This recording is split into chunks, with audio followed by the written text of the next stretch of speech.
तो भाई लोग, कल हम निकले गांव के उस रास्ते पर जहां गूगल मैप भी हाथ खड़े कर देता है। नहर के रास्ते होते हुए हम पहुंचे सीधे नदी किनारे।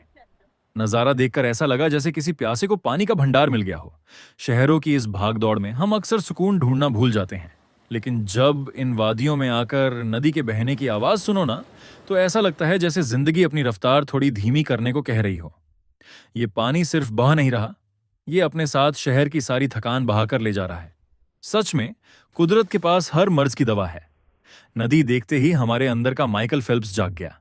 किसी ने लगाई परफेक्ट डुबकी, तो कोई पानी में ऐसे छटपटा रहा था जैसे कढ़ाई में पकोड़ा तल रहा हो। खूब खेले, तैरे और जी भर के नहाए।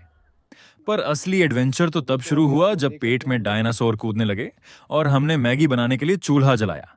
भाई साहब, आग ऐसे नखरे दिखा रही थी जैसे फूफा जी शादी में दिखाते हैं। धुआं पूरा आ रहा था पर चिंगारी का नामो निशान नहीं था। फिर क्या, पूरी पलटन जंगल सफारी पर निकल गई। कोई सूखी लकड़ी ढूंढ रहा है, कोई पत्तियां बटोर रहा है। सब ऐसे भाग रहे थे जैसे आदिमानव ने पहली बार आग की खोज की हो। आधा गांव छान मारा, तब जाकर 2 सूखी लकड़ियां नसीब हुई। कड़े संघर्ष और 2 किलो धुआं फेफड़ों में भरने के बाद आखिरकार हमारी मैगी और अंडे ने दर्शन दिए। उस वक्त चूल्हे से जो खुशबू आ रही थी ना, उसके आगे दुनिया का सबसे महंगा शेफ भी फेल।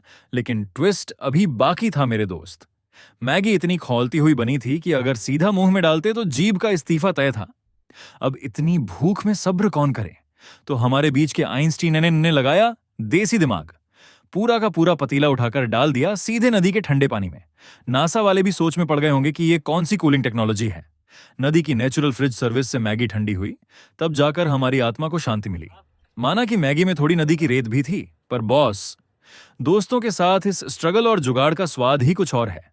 रील देखना बंद करो और तुम लोग भी पतीला लेकर नदी की तरफ निकलो।